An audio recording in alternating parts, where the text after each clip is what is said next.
Good evening, members of the committee and to our two witnesses.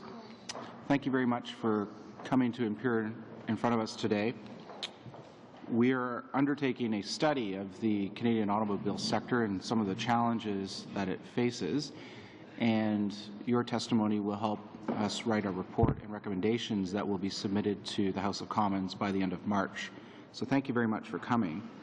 Today we have Stephen Beattie, Managing Director of Toyota Canada, Inc., and Adrian Korstanji, who is the General Manager, External Affairs of Toyota Motor Manufacturing Canada, Inc. Thank you both very much for coming. We'll start with a 10-minute opening statement, and then we'll proceed to comments and questions from the members of our committee. Please proceed. Thank you, Mr. Chairman. I'd like to start by simply thanking you and the members of the committee for the opportunity to meet with you this evening. As you've mentioned, I have with me Adrian Korstanji, who's General Manager of External Affairs for Toyota Motor Manufacturing Canada in Cambridge, Ontario, or as we refer to it, TMMC. Now, TMMC builds Toyota and Lexus vehicles in Canada. Toyota Canada, the company I represent, is responsible for the marketing, distribution, sales, servicing, and warranty activities of Toyota in Canada. And of course, we have a sister company, Toyota Financial Services, which offers dealer business financing and consumer purchase financing and leasing. Now, the issues that this subcommittee has been asked to investigate are certainly serious and far-reaching for the Canadian auto industry and for the Canadian economy as a whole. You, of course, already know that the auto industry is a significant contributor to the Canadian economy. But I would say that in Toyota's 45-year history in Canada, we've also become a significant contributor to the auto industry itself, and in turn to the country. Over the past 4 decades, we've committed billions of dollars to establish manufacturing facilities, hire and train employees, create a dealer and service network, and more. We now employ thousands of Canadians directly and provide indirect employment to tens of thousands of Canadians at our various suppliers and partners. Our capital investments include a brand new state-of-the-art assembly plant in Woodstock, Ontario. And when this plant officially opened last December, it became the first greenfield assembly plant in Canada in 20 years. Our contribution, of course, includes the fact that TMMC builds some of North America's most popular and fuel-efficient vehicles in their classes, including the Toyota Corolla, the Toyota Matrix and RAV4, and Lexus RX 350. Now, that manufacturing mandate is significant for 2 reasons. First, because Canadian-built models will account for roughly half of our anticipated sales volume in Canada this year. In fact, I think it's fair to say that if people aren't buying a Toyota, there's a pretty good chance they're not buying a Canadian-built car this year. Second, Toyota is a net exporter of vehicles, which supports our investment in Canada. Last year, our plants in Cambridge and Woodstock, Ontario, exported approximately 70% of their production, compared to roughly 85% of the production exported on average from Canadian plants operated by other non-Asian automakers. And as such, sales in Canada of Canadian-made products are major contributors to the success of our Toyota assembly plants. But beyond this, on a global scale, we're creating the technologies that are charting the future course for the industry and helping societies. Our world-leading hybrid vehicles are the most visible examples of this, but it's no accident that Toyota offers the most fuel-efficient passenger car fleet in Canada. But like every other company in the global automotive industry, Toyota is being affected by the unprecedented decline in the world economy. And that decline is led by the collapse of the consumer marketplace in the United States. While our investments in infrastructure and technology are positive accomplishments, Toyota is also mindful that everything starts with the customer. We need a market to buy our products, plain and simple, and that, in our view, requires 2 things. First, consumer confidence, and second, access to credit. Now, these issues are particularly important right now. Approximately 43% of the 2008 total Toyota and Lexus Canadian annual sales of passenger vehicles were made in the months of March, April, May, and June. In effect, then, if dealers and manufacturers miss this important spring market, they've really missed the year in Canada. Now, for Toyota, these months coincide with our annual Red Tag Days event. And this year, for the first time in our history, we're offering 0% financing on our core Canadian-built models and have added a free job loss credit protection program on those same models. It's our effort to stimulate economic activity here in Canada and help bolster consumer confidence for those core vehicles. So I would say to you today that the single most important request Toyota has of the Canadian government is this: to open access to credit now. The inability to obtain access to credit is bigger than any individual company. Traditional sources of credit for vehicle financing and leasing, included but not limited to the financial arms of auto companies, need access to large amounts of money in order to do business. But the normal sources of this credit, asset-backed securities, commercial paper, short-term loans, bonds, and so on, are not available these days even to credit-worthy financing operations. So we applaud the government for stepping into this gap in the last budget with the proposed $12 billion fund, but we do have some concerns in that respect. First, we worry that with the continuing state of the economy, $12 billion, while substantial, may not be enough to cover the needs of those financing arms operated by various automakers, let alone other independent sources of credit. Second, if that $12 billion isn't enough, how will the government allocate what is available? We encourage the government to establish a mechanism to ensure that this money goes to those financing operations that are committed to actually getting the money into the pockets of consumers, as opposed to those looking to use it to cover their own business requirements. And third, it must be recognized that not every source of vehicle financing is created equal. Some financing operations are not as creditworthy as others, and if the government treats every applicant equally without considering their credit quality, the government will have to include a premium on the interest that it charges those who take advantage of the facility. And that, in turn, means the interest rate charged to consumers will have to be higher, which may deter some consumers from purchasing or leasing a new vehicle. Finally, the fund provides the opportunity to kickstart consumer confidence. But to be effective, the money needs to be made available immediately. As I noted, the key selling season is underway in Canada. We need to unlock those funds immediately or consider other timely approaches to stimulate consumer spending. If the government can't create a market where access to credit is available, there are other programs that can be considered and that, in fact, have been proposed to this committee. Those proposals include such things as a sales tax holiday, right through to an overhaul of the scrappage program that encourages Canadians to retire old vehicles and purchase new ones. Certainly each has its benefits and trade-offs. For example, a temporary sales tax holiday on new vehicles would be relatively quick to implement, and for this reason it might be the easiest way to stimulate the market, but it has lasting costs that would be borne by the government in a period of deficit financing. Meanwhile, an improved scrappage program would deliver environmental, fuel efficiency, pollution control, and safety benefits as well, but it needs to offer a larger monetary incentive to retire an old vehicle than it does currently, and it needs to tie the size of the consumer incentive to the gains made in environmental performance. But it has to be done sooner rather than later if it's going to have the benefit in the spring market. It's important to note as well that to date the debate has been focused at the manufacturing level. And that overlooks the fact that approximately 50% of the employment in the Canadian auto industry is in sales, distribution, and dealerships. Incentives to consumers help to clear dealer lots and reopen the manufacturing pipeline, providing the financial resources that everyone in the supply chain needs to ensure the economic health of the sector. This certainly doesn't negate the specific cash flow requirements of those parts of the supply chain, such as vehicle and component manufacturing, that are dependent upon U.S. exports, but it does underline the fact that in an integrated North American market, Canada has to do its part to address the economic forces that have caused new car purchases to stall. We can't lose sight of the fact that to remain competitive for continuing investment in Canada, an assembly plant must provide the highest quality and productivity levels. Quality is dependent on constant training and improvement of skills, while productivity relies on capital investment in equipment and technological innovation. Government can continue to support with incentives and a favorable tax structure that recognizes achievements in training, research and development, and capital expenditures for equipment and technology. Now, the current market conditions are temporary, but they are very real. They have painful consequences for individual Canadians, so this is not a hypothetical debate. And we shouldn't lose sight of the fact that there are other important national objectives that have been set aside as we all concentrate on short-term adjustments. For example, the need to address safety, fuel economy, and emission standards remain.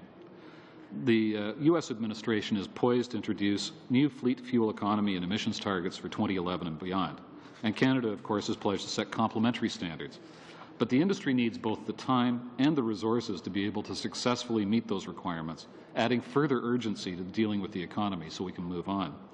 This also suggests that if consumer incentives are to be considered, They should help to move the market in the direction of those future standards, improving the demand curve for vehicles meeting the highest standards in safety, fuel economy, and environmental performance, and thereby ensuring that manufacturers are able to quickly and profitably pursue new technologies.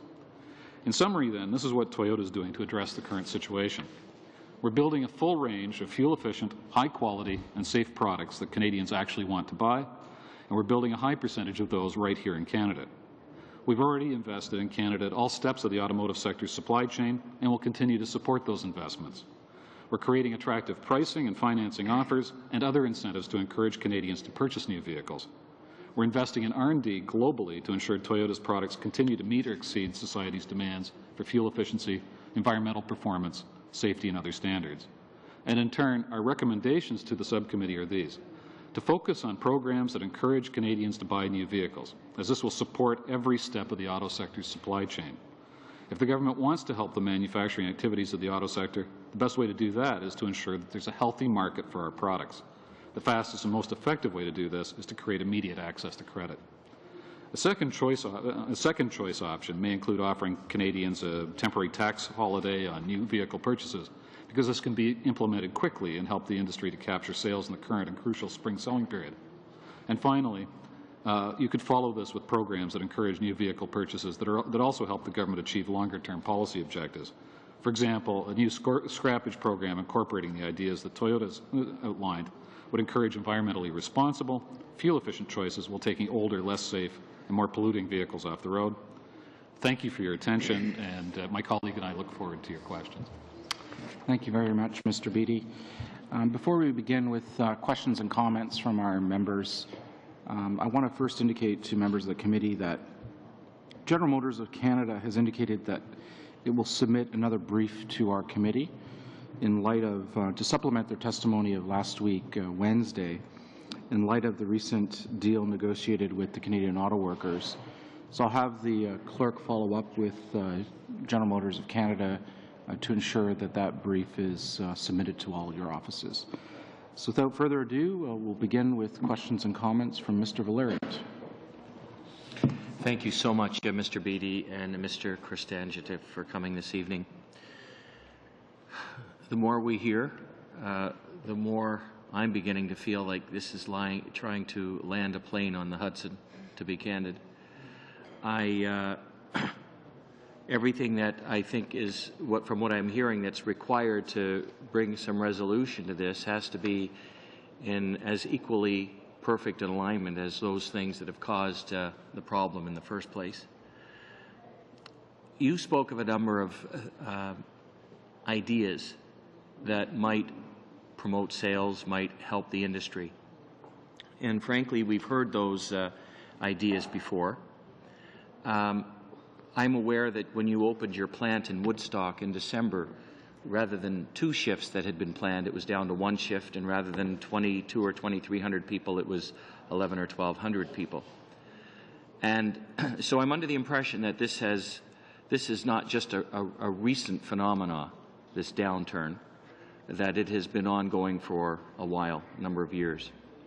And then I found a document dated October 2007 that the CVMA had produced with certain features in this document, recommendations to help the industry. So my question is this: have you been aware of this oncoming problem for a while? If so, how long? And had you made representations to any government, previous Liberal government or this government, for a national auto strategy, indeed a North American auto strategy, given the integration of the industry? Thank you. As you know, the Canadian Automotive Partnership Council had been working over a number of years in order to frame up a proposed policy, and have worked with the Canadian government as well as with the provinces in the development of those strategies. So there's been a lot of work done in terms of setting a broad policy framework to move forward. What I would say, though, is that I don't think anybody anticipated the specific nature of what if I may call the perfect storm that's hit us over the last 12 months or so. To have the U.S. marketplace collapse as rapidly and completely as it has certainly affected the ability of any manufacturer in Canada to be able to to plan their production mandates properly on a on an orderly basis. And it's not terribly surprising. The Canadian economy is following, perhaps not as deeply or as quickly, but it is following behind the U.S. because of that close and tight integration of the North American economy. Our submission is focused very directly on this issue of opening up the credit markets for consumers. It was consumers who led us into into the current global crunch, and ultimately it's going to be those same consumers who lead us out, not just for the auto industry, but for many other sectors. And arguably, the best approach to take is one that backstops good quality credit, because it doesn't set up a long-term obligation for the government. You've made that point, right. But my question specifically is, had you before now, last year, based on this document I've looked at in 2007, where they spoke of scrappage and they spoke of incentives to stimulate purchases, had you made these presentations or representations to the government before now? I think under the CAPC presentations were definitely made to the government, but not really under the auspices of the current crisis. We were talking at that time about the Canadian dollar changes, and we were talking about hours of productive work available per person in Canada versus the United States, and we were talking about the types of incentives that we might get, large cash incentives from a state versus from investing here, and the need to promote investment. In other words, we were still talking about the option of investing in Canada if we could create the right scenario.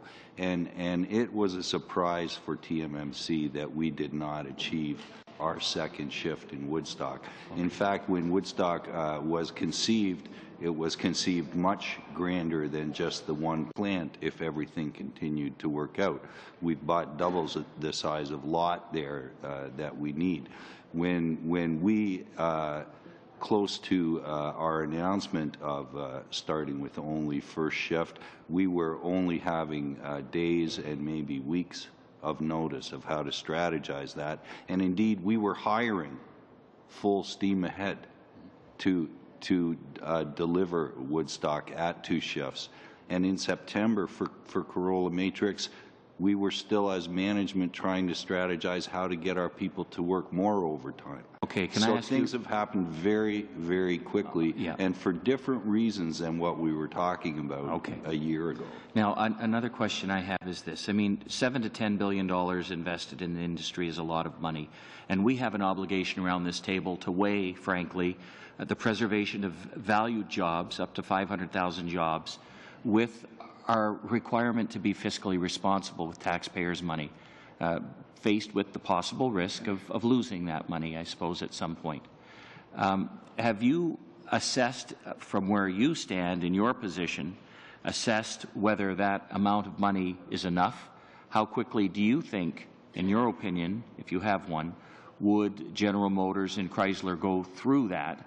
And what would you do if somebody came back later and asked for more? Well, I don't think we're in a position to to assess the business plans of our competitors, and I'm sure that they will give you the the necessary detail to be able to evaluate their plans as they bring them forward, and no doubt you will want to make sure that you get all of the necessary assurances where you're dealing with public funds. I will say this, though, that the catastrophic collapse of any major manufacturer is likely to have implications for the sector as a whole. There clearly is a crossover in not just the supply chain, but also in the dealer networks of all of the car companies. And anything which causes significant further downturn in the economy or loss of jobs has a general economic impact which surely can't be good for the Canadian economy or for the auto sector in particular. So we're very mindful of the fact that this is an unusual circumstance, that the types of restructuring that are taking place in many parts of the industry were certainly necessary. The marketplace today is different than it was 10 or 20 years ago. And that restructuring had commenced before the current market conditions hit. But the speed with which these current market conditions hit was the thing that was unpredictable and that has caused, I think, this committee to have its mandate. Thank you very much, Mr. Beatty. Monsieur Vincent, vous avez la parole. The floor is yours. Thank you, Mr. Chair. Welcome to our witnesses. I see in your recommendations that you've made, you have 3 recommendations: access to credit, a sales tax holiday for 4 months, as well as a scrappage program.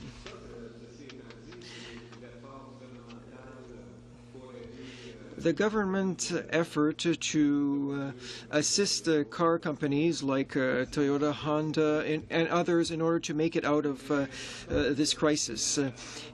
I would like to get your opinion on your engagement in the face of this crisis and what changes you would like to make with regard to consumers and to bring them to buy your vehicles.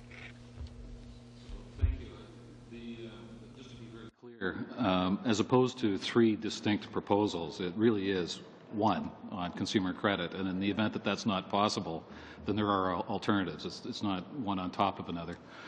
From the standpoint of what are we doing to respond to consumers, very much what we've done in every other significant economic crunch that we have encountered, going back to the oil crisis of the 70s and on forward.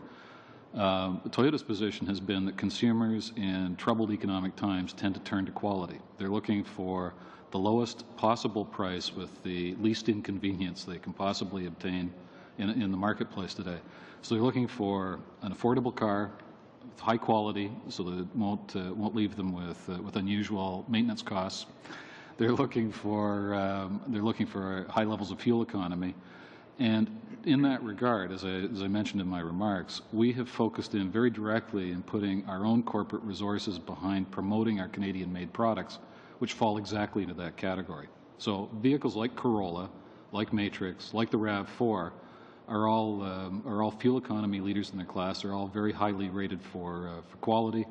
And as I said, for the first time in our history, we're providing 0% financing as well as job loss credit protection and a number of other measures designed to try to help consumers find their way into a new car purchase. But beyond that, as I said, we're very mindful of the fact that the world is going to change one more time. And that is that 2011 and beyond, as we move to new fuel economy standards, new emission standards, we have to be moving very, very rapidly to introduce new technologies. For example, later this spring, we will be introducing the 3rd generation of our hybrid technology to Canada, and a vehicle that not only provides extraordinary advances in vehicle power and fuel efficiency, but also moves the needle on safety and a number of other features. So this new car introduces new materials technology into the automotive marketplace. It introduces things like a solar-powered moonroof that helps to ventilate the car using no other external energy. It has advanced pre-collision systems on it, which read the traffic in front of it and help the vehicle to avoid collision. It has new innovations in human-machine interface.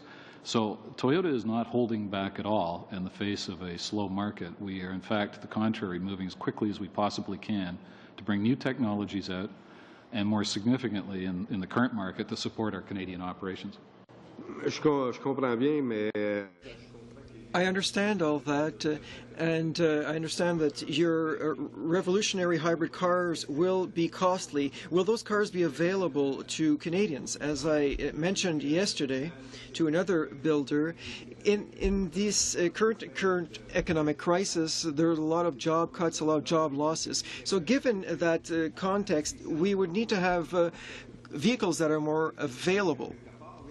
Even with a recovery, salaries will have dropped so much that purchasers' power will have decreased. We therefore need to have vehicles that are adapted to the market and to those salary levels.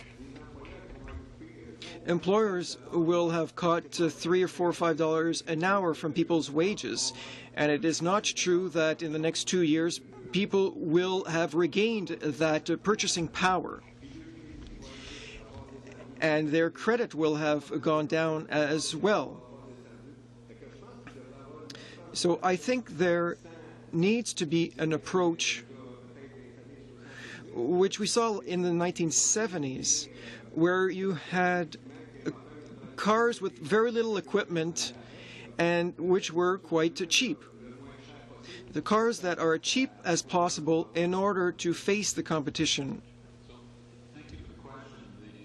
Of course, our obvious difference between the 70s and today are much higher levels of safety and emissions requirements, and those systems are costly. But I think we take considerable pride in the fact that throughout that period, Toyota has been introducing new small cars to Canada. In fact, brought the hatchback back to Canada with the Yaris hatchback, which is very popular in Quebec.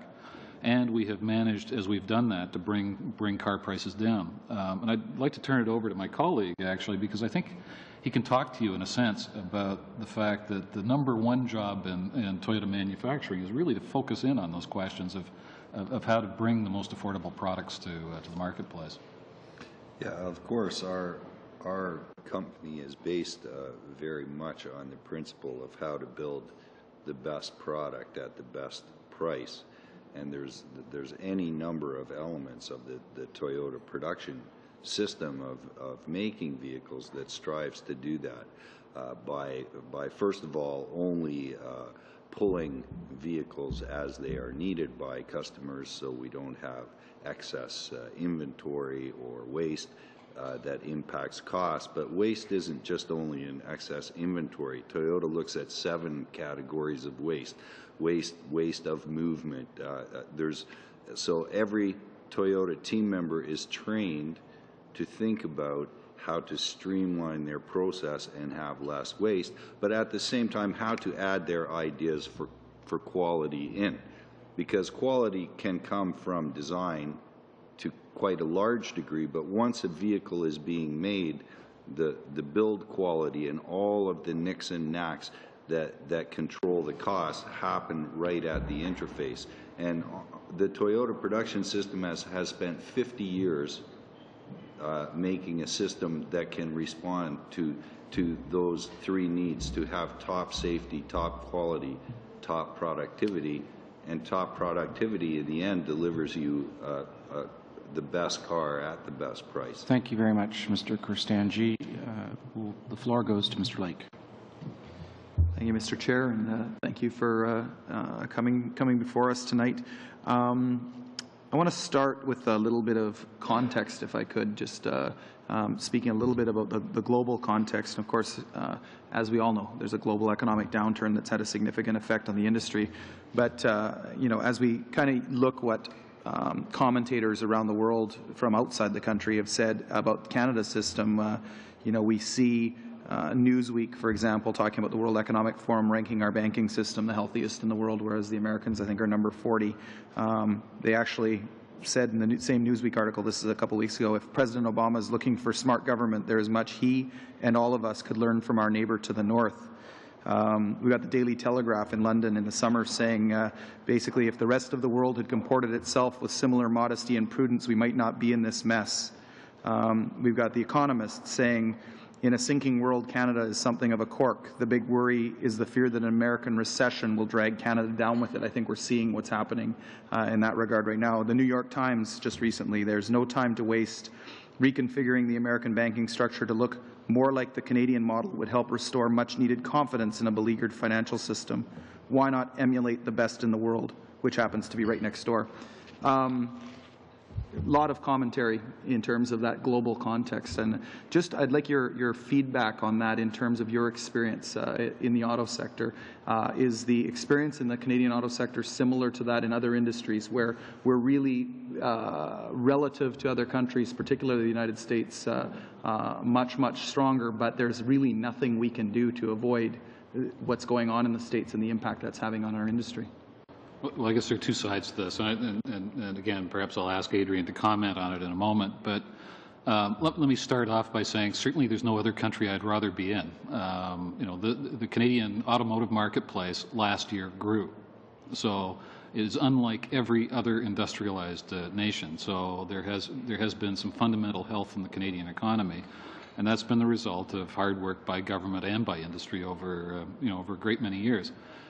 That said, the analysts and others are right that we are in an integrated global economy, and when others of our trading partners begin to decline, it has an impact on every aspect of the Canadian economy. And specifically, since the mid-'60s, in fact, just about the time that Toyota first started doing business in Canada, we have, as a country, decided that we wanted to create an integrated North American marketplace for vehicles, with manufacturing established to work on a north-south basis. So the plus for our Canadian facilities is that Toyota's decided to put vehicles into production in Canada that are popular with Canadian consumers. So if 50% of my sales this year come from our plants in Cambridge and Woodstock, that's a very big plus, and I think that helps those plants in a time of challenging economic conditions in the U.S. But there's no question the plants could not exist without access to the U.S. marketplace, and so any impact in the U.S. is going to take its toll on the Canadian auto sector. We are a little less exposed to it, but it's measured by comparators. So, Adrian, perhaps you could speak to the manufacturing side. So, if your question is Canada, have they done, are they doing all the right things to secure manufacturing and investment, automotive manufacturing investment in Canada? I think Canada offers a great deal in terms of workforce, in terms of easy access to and cooperative nature with governments and communities. But I think there are points that we've talked about and struggled with over the years, whether they're points of incentivizing capital investment. Our industry has to retool every 4 or 5 years, virtually rebuild our plants from the inside out to produce a new model. It's enormous capital investment. There are many jurisdictions in the United States and in the world that offer immediate return on such capital investment. For us, that's usually a negotiation. When we built Woodstock, that was at a time when plants were being built in some of the southern states. Woodstock was well supported by Canada with a $55 million interest-free loan and $85 million of incentive support from Canada and Ontario in return for $1.1 billion of investment and a guarantee of maintaining 5,000 jobs, all TMMC, for 7 years. We're doing that. That investment by Canada was almost minuscule compared to the investments that some of the states were willing to make in terms of property tax relief and other monies. So if the North American head office has to look around and say, where am I going to put my next plant?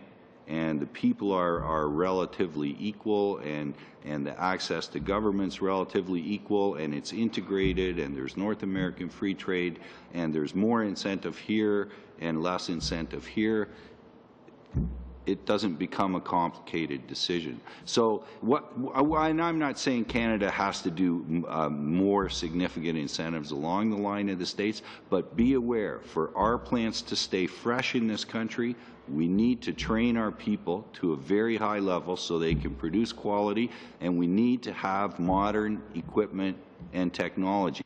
Fresh plants with trained people don't get shut down, and those things need incentives. Just a quick comment, if I could, in terms of just clarifying your position on the loan package offered to GM and Chrysler. If you could just take a moment to clarify what your position is on this. Well, we're neutral on the loan package. We need a healthy auto industry. Our auto industry is integrated. We feel immediately outputs of failings in other segments of the auto industry. So we need a healthy auto industry to survive. Being neutral, we maybe just put out try to think about how to do this in a way that doesn't give competitive advantage. Maybe other supports, but think about what might give competitive advantage and try not to go there. Thank you very much, Mr. Korstanji. Mr. Massey. Thank you, Mr. Chair, and thank you, gentlemen, for coming here this evening. I don't know if it's a curse of having institutional knowledge at this place, but I remember the days back in 2002 when John Manley wanted to basically deregulate our banks, and it was ourselves in the bloc that had to fight that off. So I find it interesting, the bragging rights about the bank situation right now. But I'm not so pleased with them, and the reason being is that it's good that they actually are making profits right now, but at the same time, there's a real functional problem. And you mentioned about your solution is for the advanced credit. We've heard that consistently through here. Anywhere between 13 billion being suggested now by the government, but up to 60 billion being suggested by some industry analysts.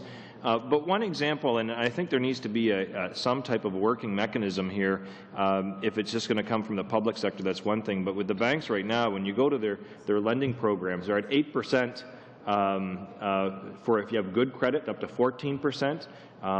Someone in my riding doesn't have as good credit, but 30% is just outrageous. Some of these costs. Maybe you can highlight, I guess, the reason, is that some of the reasons that you went into your own financing elements and offered these attractive programs? They seem to be the ones making the most money off of vehicles right now, the financing, because you look at some of these scheduled payments after 5 years and they still owe thousands of dollars as a consumer past the warranty time, and you haven't even paid off your vehicle yet. So, Mr. Chairman, as you can imagine, it's not just consumers who borrow from the marketplace. Certainly our financial arms that do as well. And for us to be offering 0% financing on vehicles like our Toyota Corolla Matrix means that we're subventing the rates that are available to us. And in a tightening credit marketplace, those rates are climbing all the time. So it's sort of the hidden cost of the auto industry. But the reality of it is, and this, for me, the most important thing, we're a consumer-facing industry. If we can't find a way to put customers behind the wheel of a new vehicle, then we really don't have a business model at all. And so we are going to the markets to find the credit that powers our ability to turn those incentives over to consumers. But as I said, whether you're Toyota or whether you're someone else, the credit market generally is tightening, and as that happens, the costs of doing business in Canada are rising quite rapidly, and restricting the ability of the market as a whole to be able to stimulate consumer demand. If we simply just provided the $13 billion to start with, and then we didn't do anything else other than that, and we didn't have, I guess, would it be unacceptable for Parliament to consider some type of restriction on the interest payments that banks put on vehicles? I mean, to me, that seems to be maybe one of the, if we're not going to be able to provide the equity necessary to move the industry along, why let it be stymied by, essential borrowing rates that are way above the Bank of Canada rate in many type of means? That's one issue that I think that should be at least examined. If not, then we may not have the credit available. Well, certainly, any kind of program that the Canadian government might release to the industry through the banking system or through other mechanisms is going to have conditions attached to it. And, but as I said in my submission, I hope that we understand that the credit marketplace is comprised of placements of varying quality, and no matter what sort of rules you might write for it, there is going to be some variability in the rates charged because of the nature of the risk associated with with any instrument that you might backstop. But what we're seeing right now are unparalleled gaps, if you will, between central bank rate and the effective rates in the marketplace, and that's what we need to address that in some fashion, in part by providing additional monies into the marketplace in order to free up credit, and certainly Parliament in its wisdom will have to look at what the appropriate mechanisms are to control to control the Yeah, financial marketplace. Yeah, I often regret that we didn't have some of the banking industry in this committee to come forth, because it's unless we're going to come up with billions more for this credit, the 13 billion. I mean, it's pretty universal what we're hearing. They're going to need to play a role, and they should play a role. They shouldn't be the ones that make money off of the workers and the companies without having some type of accountability. And I agree that there might be some different elements that you have to nuance with all the different lending institutions, and I think it should be looked at, so it's a valuable contribution. I would like to move to a little bit with the parent company in terms of in Japan. What is happening right now with the industry? I mean, it's important that you mentioned there's kind of this mythology out there that, you know, there's been no supports provided to some of the American plants or, you know, development or what be. But I understand the state of Japan also invests in its industry as well. What's happening over there with regards to their operations in the parent company? So perhaps the most notable media around that topic from last week involved Toyota Financial Services being in talks with a state-backed bank for international cooperation to loan some money. And it is understandable that media misinterpreted and started calling bailout very quickly, but what needs to be understood in this instance, Toyota Financial Services is not an operating function of our company. They're the financial services. Their job all year long is to secure credit from an array of lenders that they can translate into loans and leases for customers. And by talking to this state-backed bank and all of the other array of lenders that they talk to, they're just being prudent to make sure as things go forward, they still have sources to be able to run the credit and lease arm. So none of this money is for operating. It's just to do what they normally do and to be prudent about it. That's not to say that there isn't a challenge in Japan. Toyota has 60,000 team members and maybe 100,000 people who work for supplier companies, and thousands of contract team members hired for flexibility but who've had to be let go. They're looking at reduced hours. They're looking at executive and labor wage structures. They're in the same mode of how can we save the dollars but protect the core of what we have and not give up our values on employment. And they're struggling just the same as everyone else. Thank you very much. Madame Hall Finley. Thank you, Mr. Chair, and thank you very much, gentlemen, for being here. And it's worth repeating, if ad nauseum, we all care about jobs. We also, as parliamentarians, have to care about taxpayer money. We are here to look at the auto industry, but we are also here in particular to consider a request for significant funding. And I'm talking not about the $12 billion credit piece, talking about active cash. And I appreciate the recommendations in your submission on supporting the market very much. I couldn't help but notice that there is not a recommendation in there to have the government provide a significant amount of money to General Motors or Chrysler. So my question is actually very blunt. I have a couple of very blunt questions. Will you benefit from General Motors and or Chrysler? Will Toyota benefit from either one or both of those companies going into, and I'm being very clear now, not bankruptcy specifically, but going into our CCAA equivalent of the Chapter 11 process here in Canada? So the answer to the question is no, we don't benefit from that. And the reason that we don't benefit from it is this. Because of the interlinked nature of both the supply base and the dealer networks across North America. So anything that creates broad disruption in the auto sector is going to touch every company.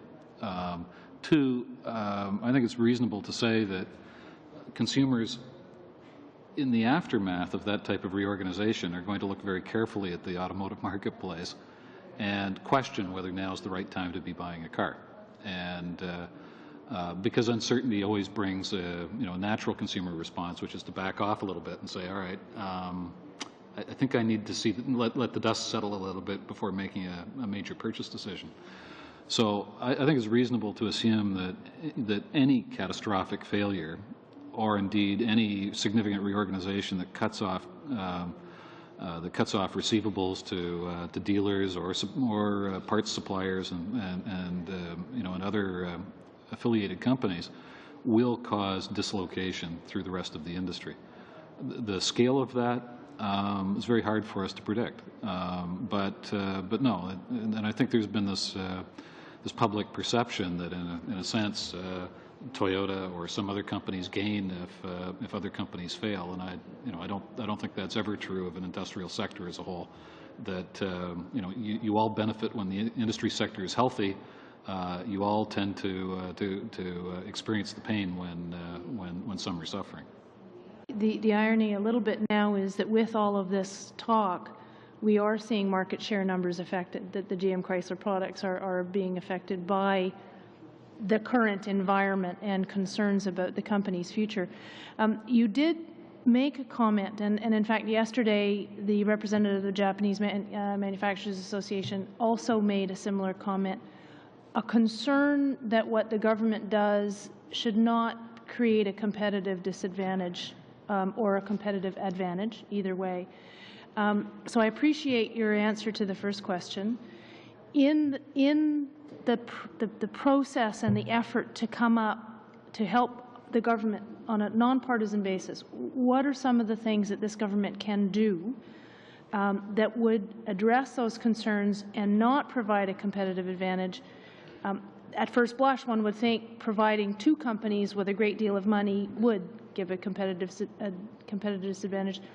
So I'd really appreciate your comments on how to reconcile those two things. So I hesitate to go too far down the road because clearly, General Motors and Chrysler are the companies that need to talk to you about what are the necessary elements of any type of restructuring. But as I said earlier, I think what we're faced with right now is in some respects the perfect storm. Not only do you have companies that needed to restructure operations because, quite frankly, they had manufacturing in excess of the real market needs of North America over the last number of years. But now they're facing a situation where, as a result of further declines in demand, there are cash flow issues, there are any number of other impacts on their business.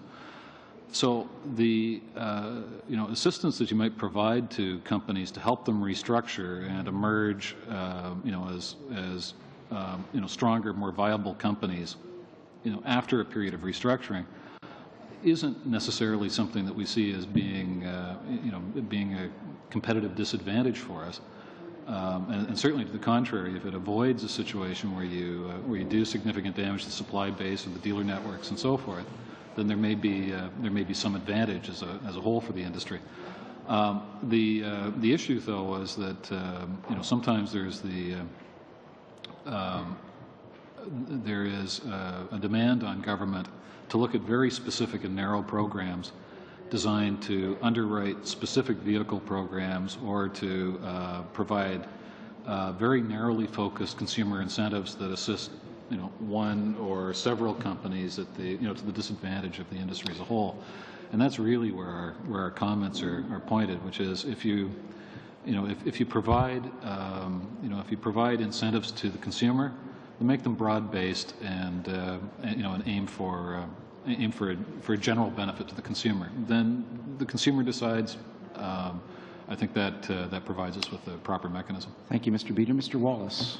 Thank you, Mr. Chair, and thank you, gentlemen, for coming. And I would agree with your presentation earlier when my colleague from the Liberal side was talking about could we have done something more sooner. As an active member of the Auto Caucus on the Conservative side, which meets with both domestic, you're domestic, but big North American 3 and the international manufacturers that are here, I can tell you on our monthly meetings there was no discussion of what was going to be happening.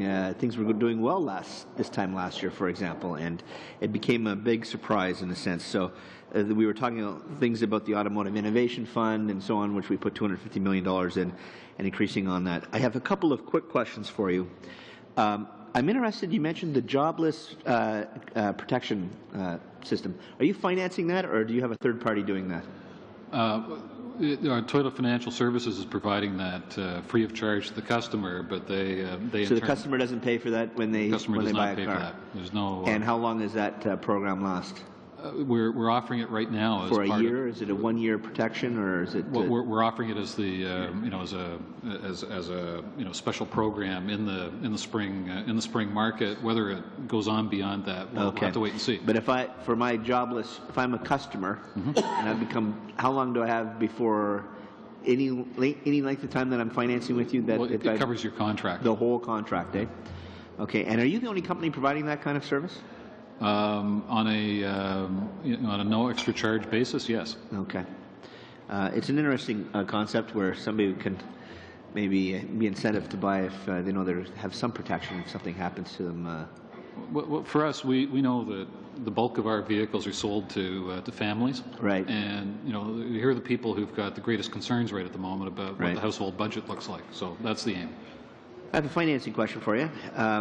This time last year, there was lots of discussion here in the House and lots of discussion in Canada about non-bank asset-backed commercial paper, and it's ABCPs that would what you're looking for, in a sense, for what we would you guys would try to bundle your financing arm bundle and sell to the Government of Canada in the $12 billion financing capacity. There was concern. We have a Montreal agreement, I forget what it's actually called, Accord, or what I think it's called the Montreal Accord, where some investors were protected basically based on those things failing. Tell me why, as a member of Parliament, risking, and I agree with us putting it in here, by the way, but you know, we're putting up $12 billion in a secured financing facility. How is your asset-backed paper better? Why is it quality? Why should our government be, if you can't sell it in the marketplace, why should we be buying it? So the answer is, I think it's a very good investment strategy for the government. But the reality of it is that the financing arms of the auto companies have traditionally been quite profitable because this is quality paper based on people buying, you know, a vehicle and you know, and leveraged against the value of that vehicle. And certainly in Toyota, we take considerable pride in the amount of retained value in our vehicles over time. So there's good asset there. And in fact, typically on one of our contracts, a customer ends up with equity in the vehicle that they apply to the next one. So they're very conservative instruments. They are tied to the value of vehicles, and they're tied to something that the Canadian consumers are not leveraging against. Their, you know, this is their principal means of transportation. So it's a very conservative, if you'll excuse the term, approach to small financing. C, we say. So, of your business in the past, what percentage of it was leasing? Leasing could run up to 40% of our business, and interestingly, we haven't cut back on the availability of leasing at all. But consumers are looking at longer-term financial instruments now as opposed to leasing. So for your leasing that you're doing now, I'm checking to see if there's more time, you're obviously selling that paper. You're selling those, you know, obviously the consumer comes and leases something. You try to turn that over for cash flow. Who's buying that leasing? Who's securitizing your leasing now? Well, as it turns now, of course, when you have a captive finance arm, it then turns to the market, may often turn to into an arm of one of the major banks in order to raise money in the marketplace. The difference, of course, is in the last while, as the credit markets have tightened generally, the spread has grown, and the cost to finance has grown quite dramatically. Thank you very much, Mr. Beatty. Monsieur Vincent. Thank you, Mr. Chair. I will follow up with the questions I asked earlier. I would like to know what your vision will be once the economic crisis will have ended. Will your vision have changed in terms of building vehicles? or will you be keeping the same series of vehicles, and once the recession will be over, you'll simply proceed business as usual? Or will you be having a new vision following this crisis? Much like the oil crisis and every one of the other of those pivotal points in the industry, what emerges on the other side is not just a different industry, but also a different consumer who's looking for something other than what they were seeing previously. So I think this is a three-way partnership, frankly. The consumer will be looking for a different type of vehicle coming out of this. Automakers need to look at how to ensure that they're competitive in that new marketplace, and particularly, as you're saying, in a situation where people's own budgets are only starting to recover. And finally, we're looking at a new regulatory system in North America and around the world. All of that will drive changes in vehicles. And you've seen it certainly over the last decade. The move from minivans to SUVs, now back to crossovers. We are seeing massive shifts in different types of vehicles. You're seeing the introduction of mini vehicles in Canada. You're seeing hybrids and other advanced technology. That's all happening very, very rapidly. A number of products that were unknown 10 years ago are now fairly common on Canadian streets, and the pace is picking up. Étant donné que Toyota a connu une baisse importante. Given that Toyota has seen a steep decrease in Japan, will that have an incidence on your company and on Canadian production? That we'll feel that in Canada. We opened RAV4 with a single shift, so we are actually producing 75,000, which is, there's more market for RAV4 than that. Perhaps not a market for a whole second shift, but more market. Corolla lagging a little bit right now, especially in the States, is challenging us, and that's the area where we've had to take some measures to control our line speed so that we make less Corolla temporarily. But we're very hopeful that with the spring and the summer, a car like Corolla, with its smallness and its fuel utility, will come back more quickly, perhaps, than some of the rest of the industry. So we're optimistic about Corolla, and our RX vehicles like that don't jump up and down as quickly. And we have a new model that is just killer. It's a fantastic car that I want you all to go and take a test drive because I think it's going to do very well too. Parfait, merci. Merci, monsieur. Thank you, Mr. Vincent. Yeah, I want to just touch on, if I could quickly, yesterday during the committee meeting, we had the CAW before us and talking a lot about the productivity advantage of CAW workers versus non-CAW workers. And just wondering if you would comment, are your workers less productive than CAW workers, or if so, why? Are they framing their analysis?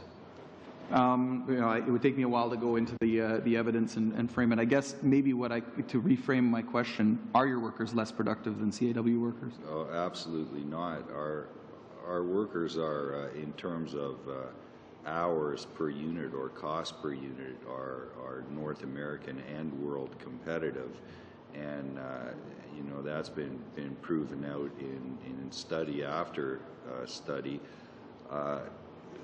So I'm not sure whether they found some cherry picking where they can show productivity difference, and productivity is apples and oranges depending on a vehicle that you're working on. Productivity on a Lexus is different than productivity on a very simple to build truck. So it's a hard number to understand. But for us, our ability to change takt time, which is our cycle time, quickly and adapt quickly to market and make more or less vehicles without enormous investments in time and resources, makes us very, very competitive in terms of productivity. Okay. Is it fair to say, I don't want to mistakenly leave the impression that any Canadian auto worker is not productive. I want to ask this question then. In terms of Canadian auto workers, what is it that makes a Canadian auto worker more productive generally across the board than auto workers in other countries? Because we hear that time and time again, that we have a real competitive advantage across the board in terms of our expertise here. Yeah, I'm not sure that that's fair to say they're more competitive than other jurisdictions, but productivity is a function of how many man-hours you have to put in to build a vehicle. So, and our hours per vehicle are certainly very competitive within North America and the world. And as I said, man-hours per vehicle, if it's a more complex vehicle, it isn't the same calculation. Okay. Just shifting gears a little bit here, I want to talk a little bit about, if I could, just the current economic position of Toyota. You know, obviously there's significant difficulty across the board. We've heard, I think, in the news that Toyota, if I'm not mistaken, will experience a loss for the first time in history. First of all, maybe speak to the extent of that.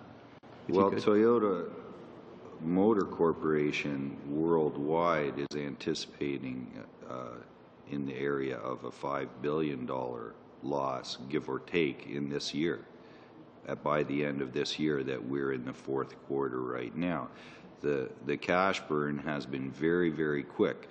We're fortunate that we have more liquidity behind us, and so that is not impacting us as immediately. And we're taking very, very strong and immediate countermeasures in terms of stopping unnecessary capital spending. We're looking at compensation for executives. We're looking at wage freezes across the board. We're looking at every area where we spend money and trying to still keep the things that will give us the future, the R&D, the Kaizen, the attention to quality, but we're trying to change the culture of our company from a cost point of view because we're very challenged. If things don't turn around, the cash burn in the auto industry is incredibly quick. And I guess this is a real important question, I think, for Canadians who might be watching this, thinking about their taxpayer dollars going towards these loans. If things don't turn around, because nobody really knows how long it's going to take to turn things around, is there a point that we might see Toyota at the doorstep of the industry minister's office asking for a loan? I don't see that as a likelihood in any scenario that we're looking at. And I guess to rephrase it the way I asked it yesterday to the Ford folks, because you don't see it as a likely scenario, but I guess the question would be, how long would the economy have to go in the direction that it's going for that to become a necessity? Because eventually, I'm sure it would happen. I wish I was a better economist that I could answer that and answer that more accurately. But just in terms of our current model cycles and our hopes for those models, I don't see that level of intensity coming Thank you. out of there. Mr. Beattie, just briefly. Yeah, all I was going to say was that the investments that need to be made to develop the technologies for the next vehicles have been made. The company is moving very rapidly to change its internal practices in order to conserve resources in order to carry the business forward. So starting in a better position with greater liquidity, having moved as quickly as we have to address those basic business issues, it's highly unlikely that you would see us at the door. And and I think that's what you'd expect of us is to move that rapidly to address the business. Thank you very much, Mr. Beattie. The last member for this panel is Mr. Massey. Thank you, Mr. Chair. And I think it's important to clarify when you're asked. Maybe in the community around Woodstock or wherever, how do you compare an employee at Toyota's compensation versus that of the Detroit 3? What would you say to a question like that if someone's asking? So if you're asking out of the Detroit 3 in Canada is a different answer than out of the Detroit 3 in the United States. In Canada. So in Canada, a little different than the States, we've all tried to be very competitive on total compensation. which means on base rate we may be pennies apart but inconsequential. On value of benefits, we may administer them differently, one more flexible, one more rigid, but they're pretty competitive. So in Canada, we've maintained a closer competitive relationship with the Detroit 3 and in fact with the whole OEM segment in Canada than perhaps. Now, given that they've been directed to lower their compensation and reopen their collective agreements, and the details will be coming forth in the analysis, will you at any point in time be going to your employees asking for a reduction in their base rate or benefits during this time right now or in the future? So our commitment to our team members is that we're going to protect the core of what we have. That doesn't mean that every day off and every benefit that may be a little esoteric or really not cost effective is going to stay, but we realize our people need a certain amount of hours of work and dollars per hour to maintain what we have, and that's what we're trying to work together to protect. Okay, so but you are going to be looking at, I guess, what they did, and then looking at your workforce. And we've already taken many measures. We're at zero overtime, and in a company that has worked overtime the whole time we've been here, that's a change for people. We've had several days where we had non-production. For our contract or flexible workforce, that meant they were home, and for our full-time permanent workforce, they could come to work for pay or not, stay home. So we've taken many measures, and executives have taken pretty significant reductions in compensation. So we're doing things, but we're doing them within a value base that says there's a certain core that's required to be an auto worker at the level that we are now, and we're going to try and maintain that.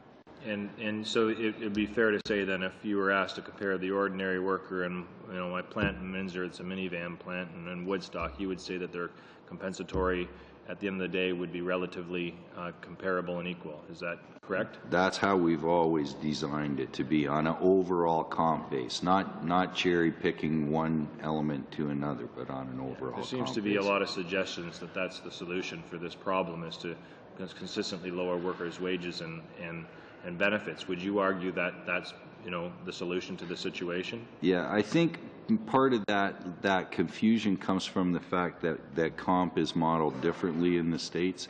So in a Toyota plant in the United States, your base rate might be 10% less than a Detroit 3 base rate, but your variable compensation, if the plant does well, might bring you up to a total comp 5% more than the Detroit 3 total comp.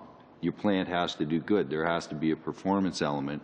So if you forget about all that and say, I just want you to drop to that base rate, that's not a very sophisticated approach to force people down. And I wonder if that's when people say we want Detroit 3 to drop to the rates of companies like Toyota, if they're just cherry picking a little bit about one situation like that. I think you're correct, and it's led to, I think, some complications on getting a solution to the situation. It's also taken a distractive move away from the real problem here, is that the financial markets are really the core problem to where we're at right today. I mean, it's not the men and women making the vehicles, whether they be in Woodstock or whether they be in Windsor. It's not their fault, and I worry about the fact that if we continue to erode their base, it defeats the whole purpose of economic stimuli, because when you look at Windsor now that we lost another shift, or if Woodstock, if you have to cut $2 or $3 off their wages or something like that, they'll no longer be able to contribute to their local economies, which is necessary to maintain the systems that we're trying to do right now by doing this massive borrowing. And I find that particularly difficult to deal with. Thank you very much, Mr. Massey. Thank you to our witnesses. Mr. Korstanji and Mr. Beattie for appearing in front of us tonight. Your testimony will help us in formulating a report and recommendations to the House. We'll suspend for 6 minutes to allow for a change in witnesses, and we'll reconvene at 7:45.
Good evening, members, and good evening to our two witnesses. We have in front of us for the second panel tonight Honda Canada, and from Honda we have Mr. Jerry Chenkin, who is the Executive Vice President, and Mr. Louis Gaetan, who is the Director of Government Relations. Welcome to you both.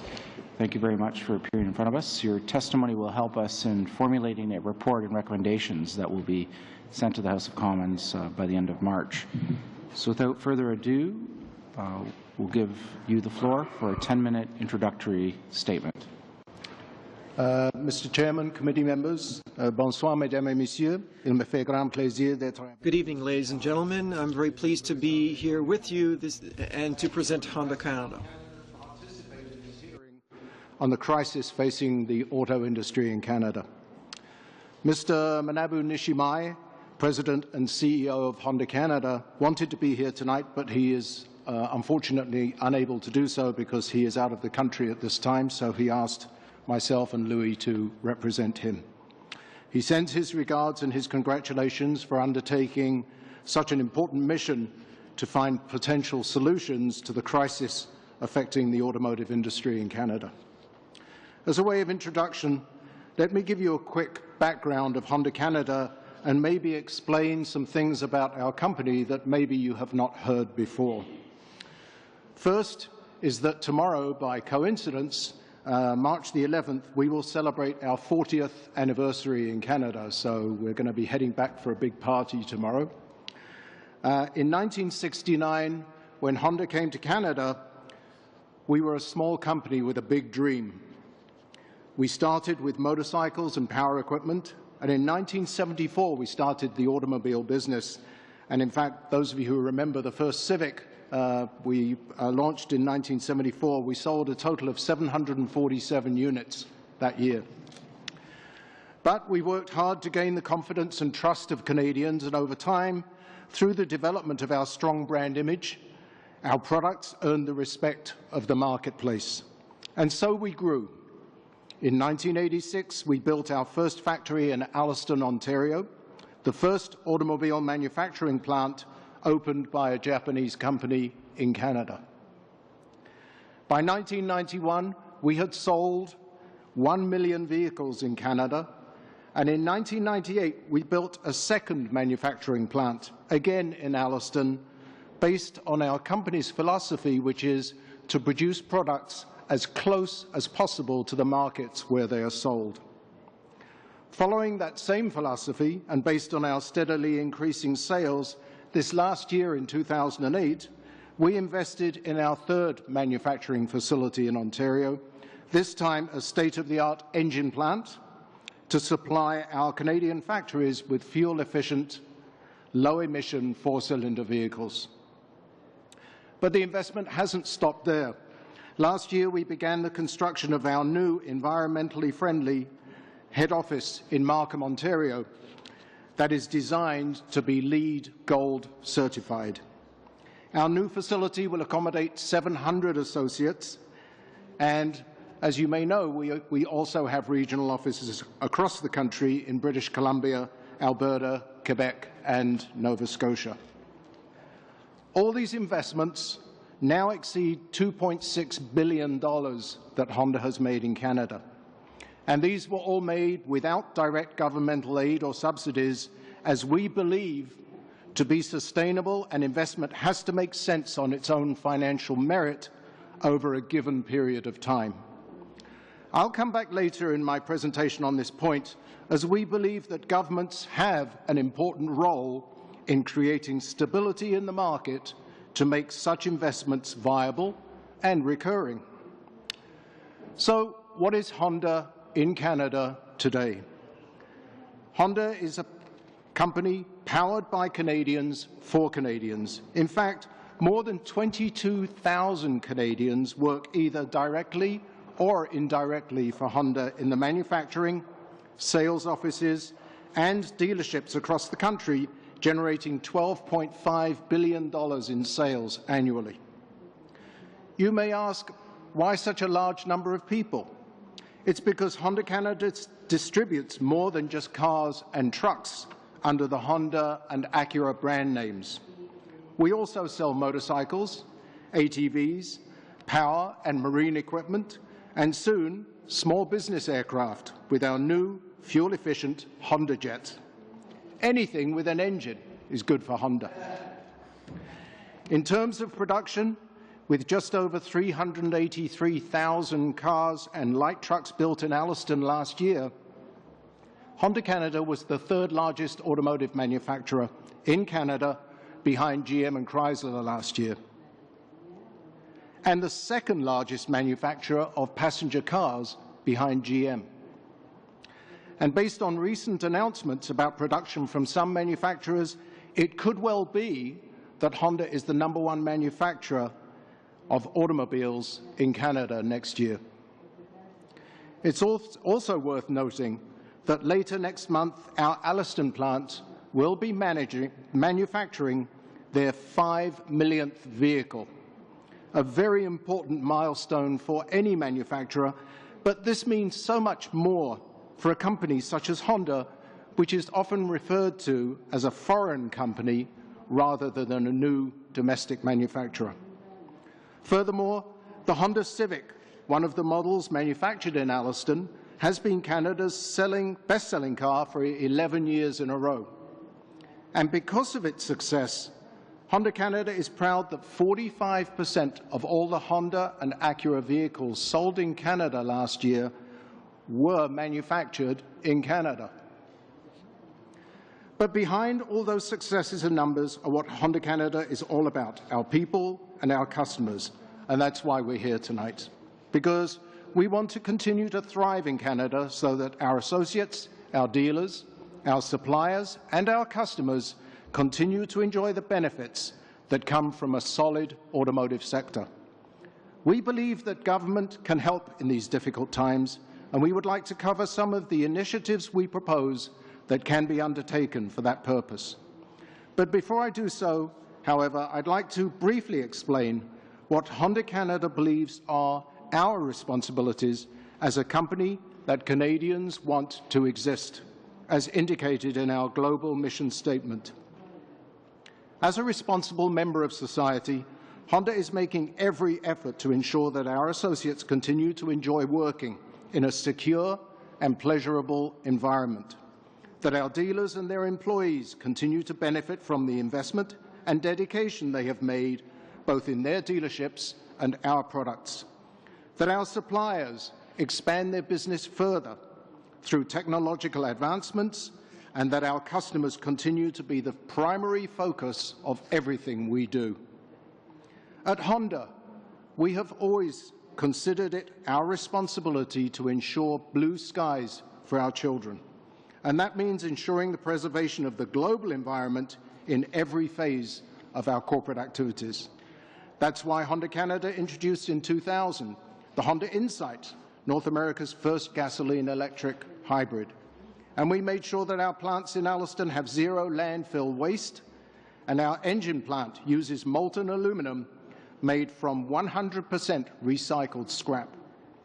And we're studying how to commercially sell in Canada the Honda FCX Clarity, a zero-emission, hydrogen-powered fuel cell vehicle. And we're just as proud that more than 1.2 million Canadians have benefited from charitable programs funded by Honda Canada and the Honda Canada Foundation, which focuses on environmental activities. So while Honda will continue to be governed by these basic principles and philosophies, the onset of the recession has created widespread concerns amongst all of our stakeholders. I know that the association representatives that were here before you yesterday covered extensively the state of the automotive market in North America, so I will not go into any details on that topic. But as far as Honda Canada is concerned, suffice to say that while enjoying record sales in Canada at the beginning of 2008, our sales, just like the majority of other manufacturers, have decreased substantially in the latter part of the year and during the first 2 months of 2009. Now, while those month-to-month percentage differences are reflective of the record months we had last year, it's important to realize that even a company such as ours, with a wide range of product, which we can quickly adapt to shifting consumer demand, is in fact suffering. And the major reasons for our rapid decline in sales are primarily due to lack of credit availability and faltering consumer confidence. We believe the government can and should play an important role in those two main factors in order to create some market stability and, as a result, regenerate an atmosphere where people feel good about shopping. So, dealing with access to credit, even though you've heard this before, let me once again explain the impact on our business. With the rapid deterioration in the economy and resulting higher cost of borrowing funds, Honda had to adjust quickly by tightening credit granting for consumer loans. At the same time, our dealers saw their cost of operations increase dramatically due to that same lack of availability. We're very encouraged to see in the last budget, the government's efforts to backstop credit for the industry with the $12 billion secured credit facility, and we look forward to a speedy implementation by the Business Development Bank. However, we would have preferred that the government made those funds available directly at a preferential rate to the existing OEM financial institutions so that they could securitize their portfolios and thus make more affordable financing available to our customers. With more than 65% of all Honda and Acura customers seeking some kind of financing or leasing support for their vehicle, quick access to credit by dealers and customers would provide an important boost to help the Canadian industry to at least maintain its production. In terms of retail initiatives, while Honda is not asking for any assistance for our company from the government, we believe the government can and should help restore consumer confidence. So we would recommend programs aimed directly at the customer. In fact, we believe the customer has a unique opportunity to create a win-win situation by enhancing its existing scrappage program, for example, to help stimulate new vehicle sales in Canada while having a substantial positive impact on the environment. For example, by quickly adopting a progressive, successful scrappage program similar to that of British Columbia and a number of European countries. Honda Canada fully supports these concepts, which provide customers with a sliding financial incentive based on reduction of greenhouse gas emissions compared to their previous vehicle. In addition to this program, we believe the government should also consider other economic stimuli for customers, such as timely sales tax reduction or exemption for new vehicle purchases, or allow RRSP withdrawals without penalty for car purchases similar to the housing program, or reduce all import tariffs from 6.1 to 2.5% to harmonize with the US, thus reducing the cost of all imported vehicles.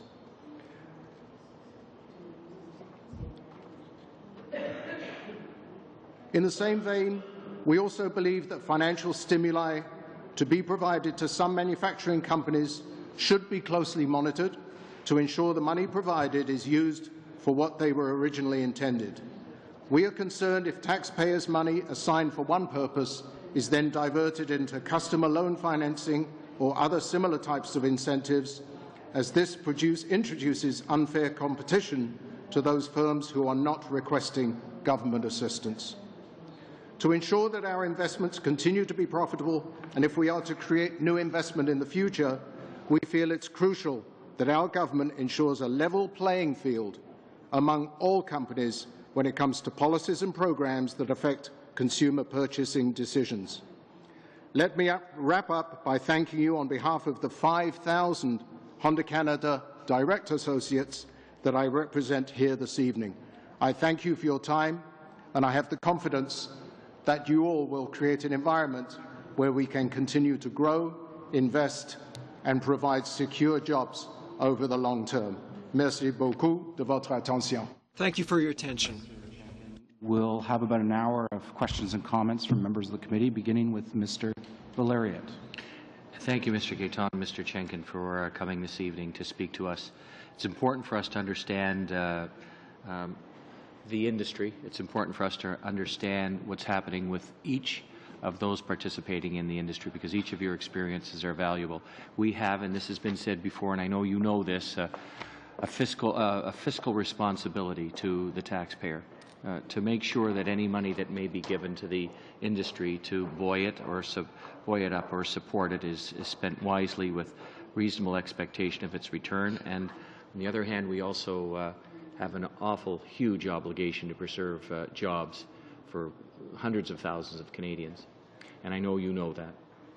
Now, my question is, it seems to me that we are continually reacting to situations and crises rather than being prepared for them. And I'm wondering, to what degree, if at all, before this year, has Honda been involved in discussions with the government to give them ideas on how to stimulate sales, how to help you grow the industry and protect jobs? That's a little difficult for me to answer because I've only been in this position for just over a year. But we, of course, either individually or through the associations that we belong to, have been discussing openly with government. To the best of my knowledge, up till now, we have not requested anything from the government in terms of stimulation for the business, because up until last year, the business was going very well for us. I'm talking about the scrappage fee idea for vehicles. I'm talking about harmonizing standards for emissions and efficiency and safety, those kinds of issues that have always been, well, from my understanding, have been brought to our attention by the Canadian Vehicle Manufacturers Association. Yeah, there has been significant approach. I have had several meetings in the last year and a half myself with various ministers relating to those kind of things. And are you aware are you aware of any discussions that may be going on between the Canadian government and the American government insofar as dealing with common interests between our countries, given the severe integration of our industry? During those several meetings that we've had, one of the major issues that we have talked about a lot is harmonization with the U.S. And recently we were assured by the government that the general direction is to do everything they can to harmonize those regulations with the U.S. The major point is that as long as the regulations and specifications, for example, of safety equipment in vehicles between Canada and the U.S. are different, it means that the customer is actually being required to pay more for that product. So we see huge opportunity through harmonization to actually reduce the cost of our vehicles, which means the customer will benefit. Now, another question relates to, because we understand that Honda is not asking for money. They must be in a better financial state than General Motors and Chrysler. And in that vein, by making a comparison, are you aware of the employee compensation package that General Motors and Chrysler might be offering their unionized employees? And if so, could you compare it to the compensation package that Honda offers its employees? I'm not familiar with what our competitors' compensation packages are. As you, I'm sure, are aware, our factories in Alliston are not unionized. Our philosophy has always been that it's up to our associates whether they wish to belong to a union or not. And judging by the fact that they don't, we have to assume that they feel that they are being compensated at a reasonable level. You understand that we're here to collect facts and not render any kind of judgment or opinion. And in pursuit of that, do you understand, do you have enough knowledge of the industry to say whether or not General Motors and Chrysler is at a competitive disadvantage because of the compensation package that they offer their employees? No, I don't have enough knowledge. All right. And frankly, we don't benchmark those manufacturers. What we're trying to do is make sure that we have well-trained, very happy associates working at our factories, and so far we seem to have been successful. Okay. Another question is this. You indicated that Honda also is suffering. And we're curious, I'm curious to know, how long would the existing state of the economy have to persist before Honda actually finds itself in financial difficulty and perhaps asking a government for support? We have never asked any governments for support anywhere in the world, and I don't want to speculate as to when the economy might recover. Okay.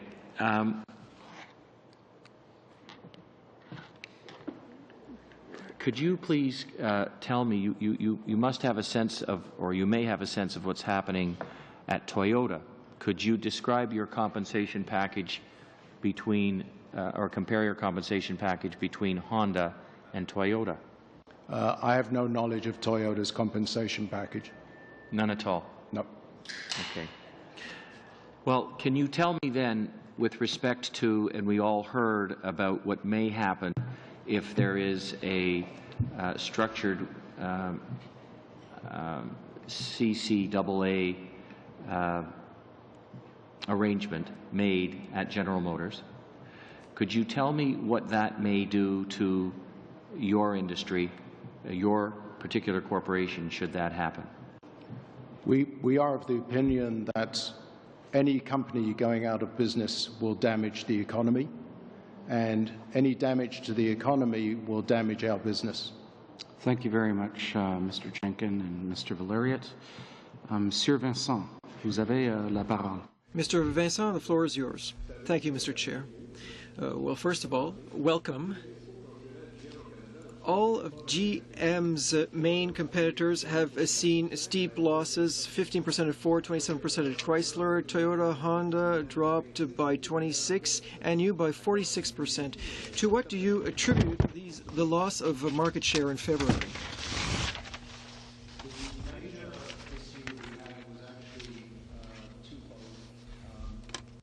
A year ago, as you may remember, we were tackling a totally different marketplace where the Canadian dollar was at par at that time, and we were taking very, very strong action at that time to protect the price difference between, or the perceived price difference between Canadian vehicles and the equivalent American vehicle. So we had huge incentives in the market to compensate the customers for that foreign exchange gap that disappeared because Canadian and US dollar were at par at that time. So as a result of those very, very strong incentives at that time, and also a market that was still quite buoyant, we had huge sales results. If we look back, traditionally January and February are very weak months for the auto industry from a seasonal point of view. So if you look back 2 years ago, for example, compared to February, our sales were down about less than 20%. So from that point of view, we were quite satisfied with the results in February. I'll ask the same question I asked to the other makers. The fact that there has been a wage drop and a lot of job losses in Canada and wage cuts in all industrial sectors, how do you consider the future of car sales in Canada to make it more attractive for consumers, given the loss of purchasing power due to their decreased wages? there have been increases in the past few years of 1.5% in wages. So, but today, however, people who had $15 an hour have had to give up $2, $3, $4 in order for their employers to remain competitive. So before those workers will have the same purchasing power, it might take a few years. So given that decline in purchasing power, how do you envisage the future in terms of building vehicles to face this current economic crisis? Interesting question. The market tends to find its own level. So what you will find today in terms of real dollars is that automobiles and light trucks have never been cheaper in terms of price. It's the best time that it has ever been to purchase or lease a vehicle.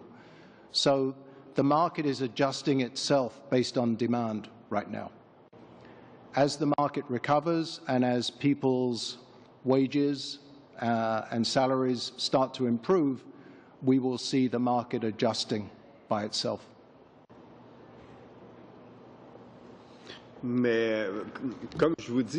However, as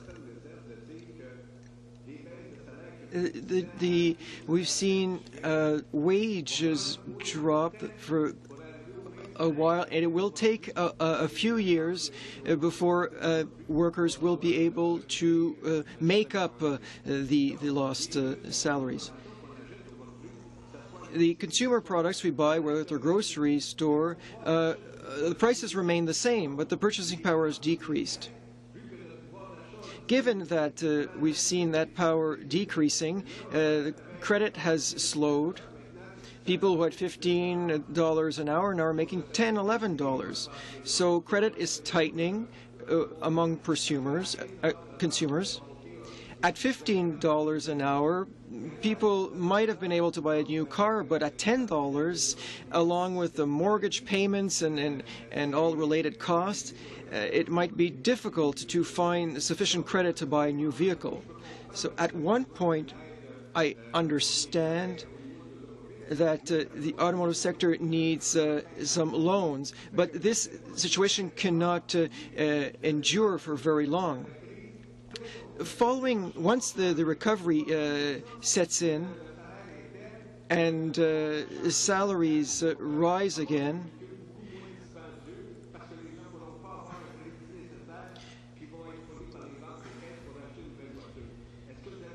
will you make changes to your range of vehicles offered to consumers?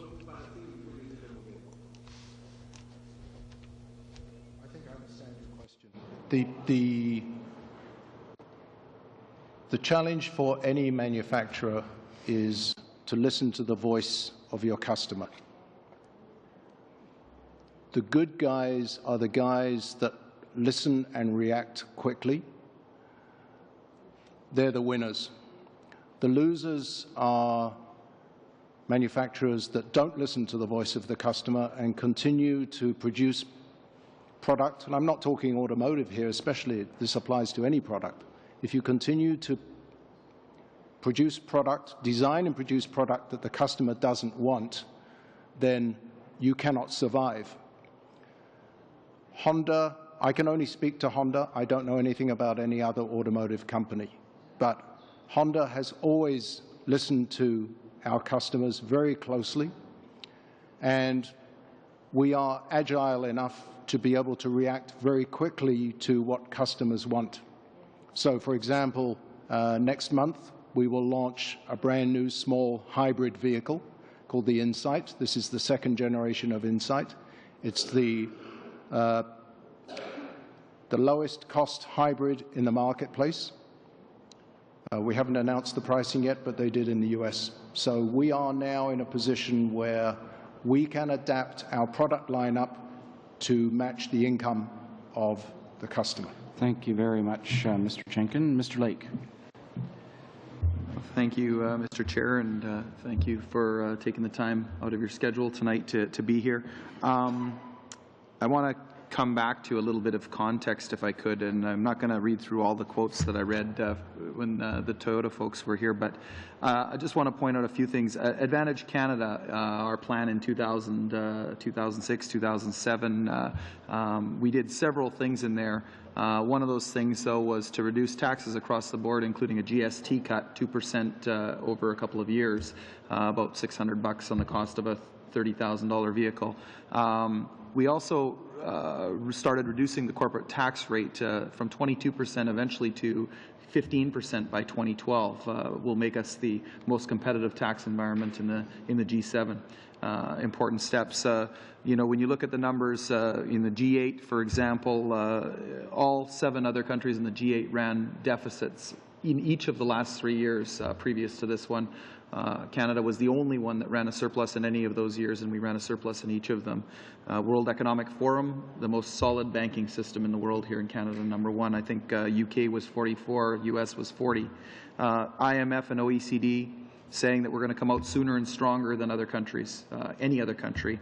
You know, the Telegraph quote, I'll read one quote that kind of sums up the rest of them. If the rest of the world had comported itself with similar modesty and prudence, we might not be in this mess. Speaking about Canada's steps that we've taken prior to this. And I think it's important that we don't lose sight of the long-term track when we're talking here about the short-term measures, especially when we're talking about a company that's generally, compared to others, been in pretty solid financial position. How important is it to, I guess, first of all, do you agree with my assessment that Canada is in a strong, very strong financial situation relative to other countries? And secondly, and I think an important part of the equation that we haven't touched on a lot is what do you see as the long-term prospects of the Canadian auto sector once demand in the U.S. rebounds? Honda believes in Canada. We believe in the strength of Canada. We have invested, as I said earlier, over $2.6 billion in Canada. That money has been earned in Canada from Canadians. Honda reinvests money back into the economy. If we didn't have confidence in Canada, then we would not be here. So absolutely unquestionable loyalty to this country. There are many thousands of Canadians that are now making a living from the business that Honda does in Canada. So we are totally committed as a corporation. All right. A question, no doubt, despite whatever measures you're taking, you would have an overcapacity issue of some sort right now, I would imagine.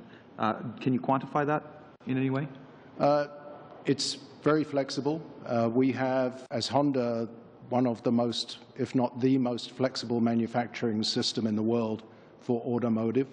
So we can adapt almost daily to the requirements of the marketplace. I actually maybe phrased that wrong. I'm more thinking about inventory. So your inventory numbers are probably, you probably have more than you are able to sell right now in terms of your inventory.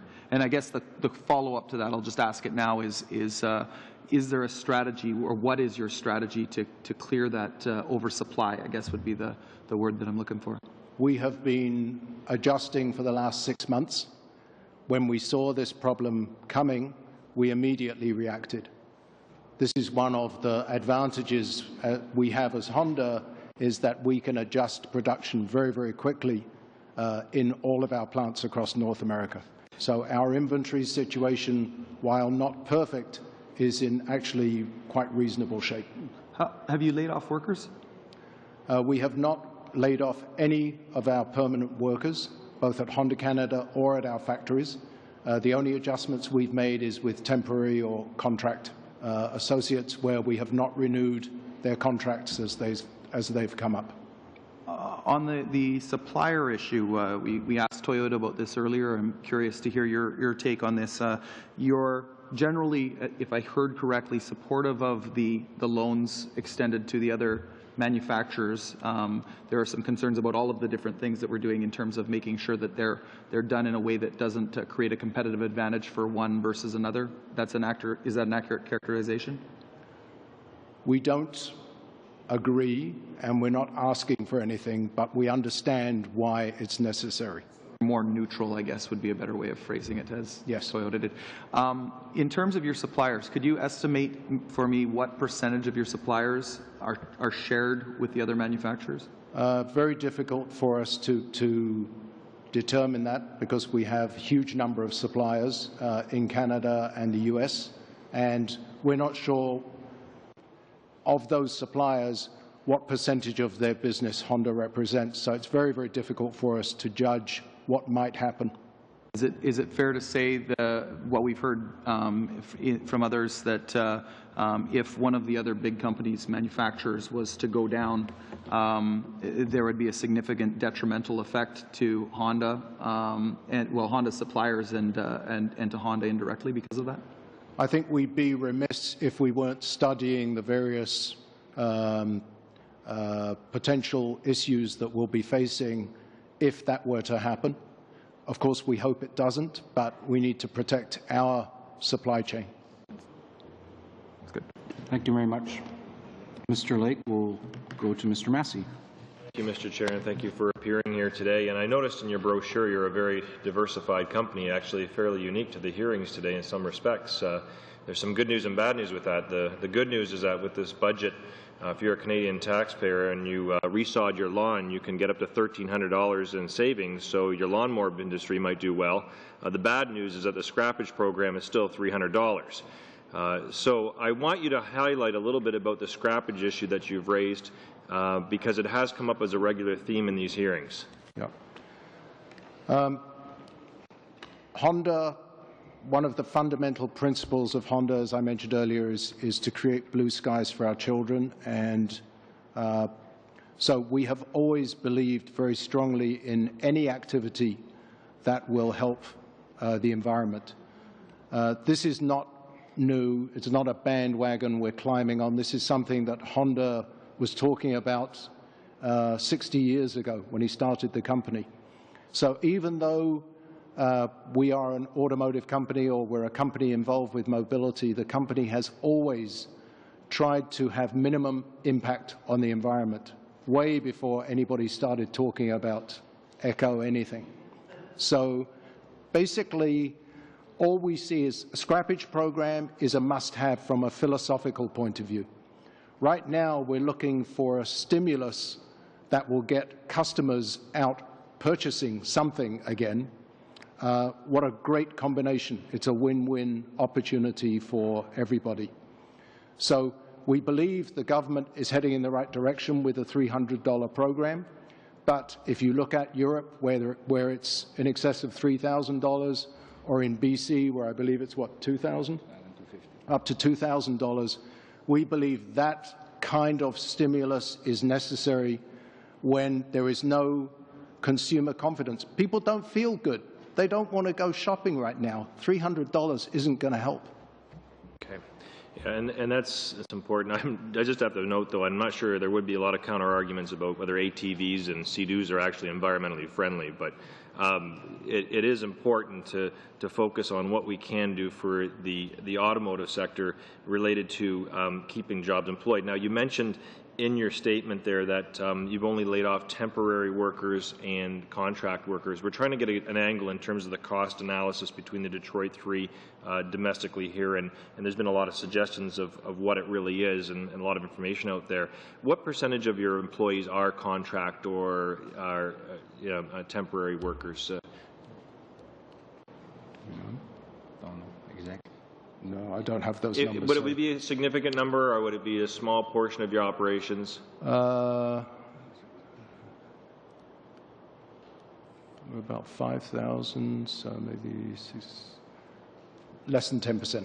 Okay, that's important. And what would your common worker get with regards to, say, for example, in your automobile division? What's the kind of the starting wage, or what's the hourly wage? Would it be comparable? I asked this of Toyota earlier. Would it be comparable to that of the Detroit Three in Canada? I'm sorry, I'm not involved in the manufacturing side, but okay. The only answer I can give you to that question is that every time we have an opening, there's a lineup of people at the door, so we have no shortage of people looking to work at the factory. Could we maybe get that tabled, what an average worker would make later on? You come back to the committee with regards to, you know, a starting salary and what they would climb to in the organization? Do we like that? I don't think we want to make that public knowledge. Well, I think your workers probably would. I mean, we can go around that way and get it. I mean, I find it very. Okay, I mean, I find that a little bit disappointing because I think that we could get that indirectly, and I don't think it's a big corporate secret by any means. Especially, you are asking for government funds this time. It's the first time in your history. Then, if in specific, and I don't disagree with the analysis of financial lending to the credit aspects of your own divisions versus that of going to a separate body. It worries me going to the BDC. There hasn't been a tremendous successful rate of projects I know in my own riding that have gone to BDC support in the past because they've only just backed up bad high-interest bank loans, which has really caused a lot of problems for Tier 1 and Tier 2 suppliers in that. But perhaps with that, what would be the kind of the difference that you'd like to see if it went to your own, credit application process versus that of somewhere else? Would it be more efficient to get out? Would it be lower cost for consumers? What would be the net public benefit of going to your institution for the injection of money to back those loans for leases and purchase of vehicles versus that of a standalone institution that's different that we have to create? I don't believe we're looking for any money. I think what we're looking for is the government to provide the security or to alleviate the risk for us issuing commercial paper in the markets. Honda has a AA rating. Our rating has not deteriorated. Our financial institution, our captive finance company is as profitable and as capable as they have ever been. What is happening right now is basically the access to funds, which we are trying to solve by ourselves, but right now customers are suffering because of this. Maybe I misunderstood then. I just want to make sure it's clear that the $12 billion, and some suggest have to go up to $60 billion. Where do you prefer how that's created, as a separate entity, or would you prefer the injection into your own credit facilities for lending, obviously with rules and structures put in place for everyone? Would you prefer a separate, as a separate backstop, or do you want to go, a percentage into your own lending capacity? Well, for I'm purchasing? I'm not a financial expert, but I could say that all we're looking for is for those funds to be used the best way possible to open up the credit markets.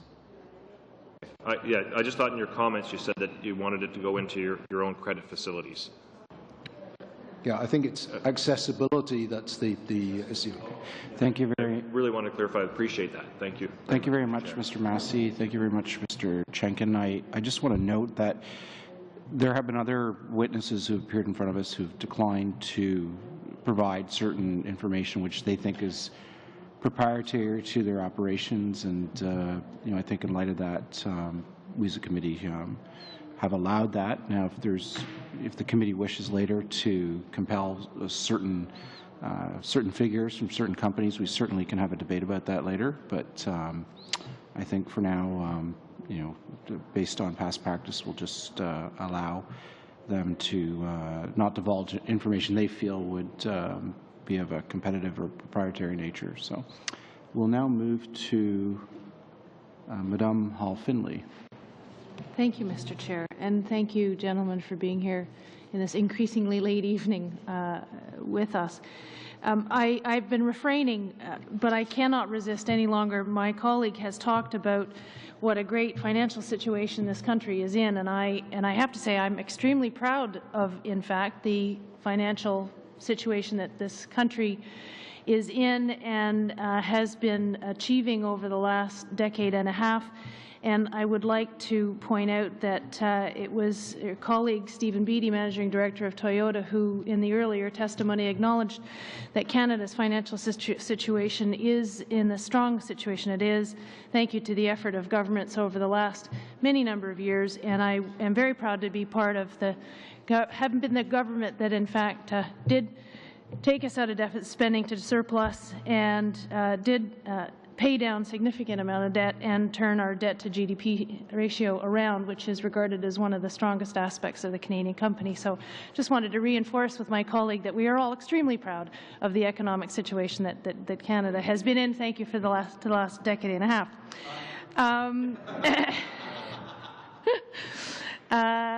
Reiterate this for every witnesses.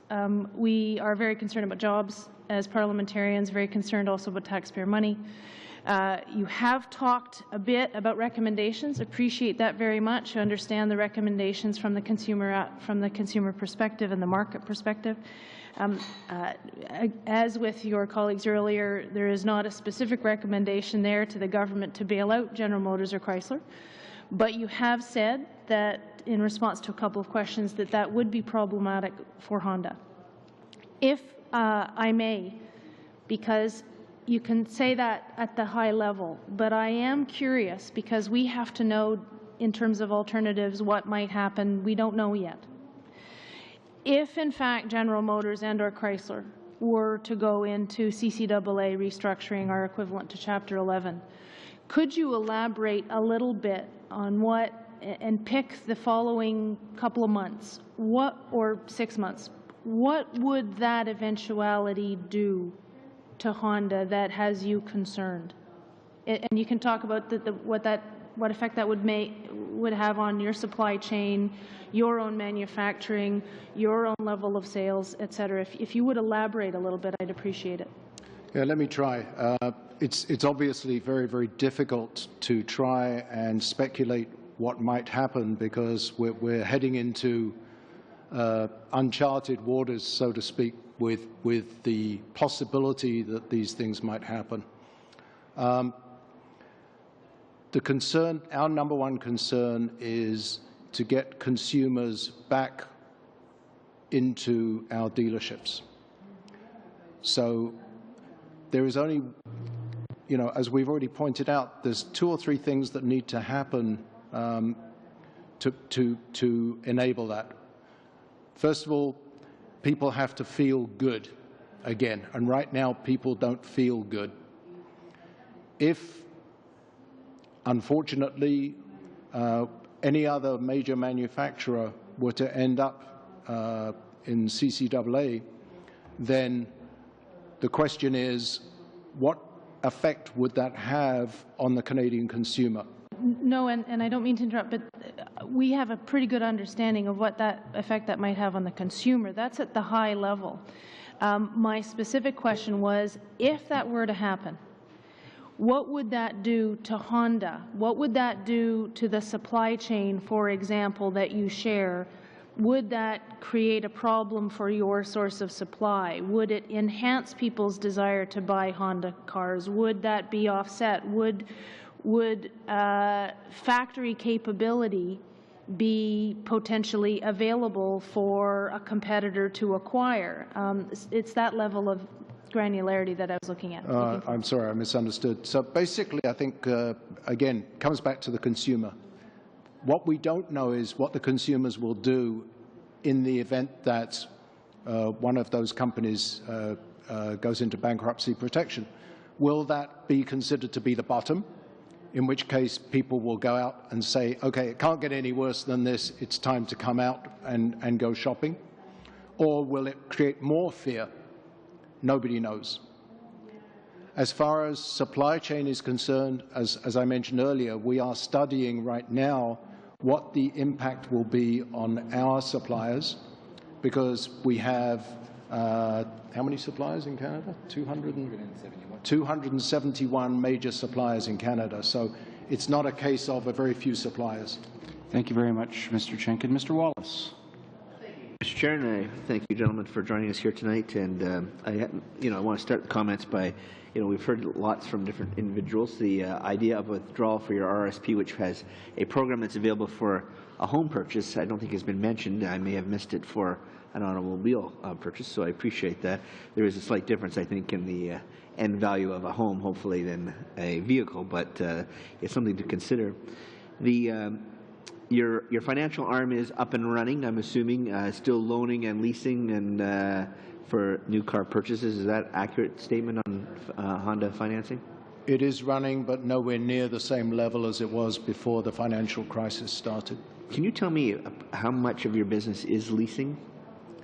Depends. Automotive business, that is. Product by product, but somewhere between 30 and 40% is leasing. Okay. So the secured, the $12 billion in the secured financial facility that we're offering will be helpful. That's one portion of the piece.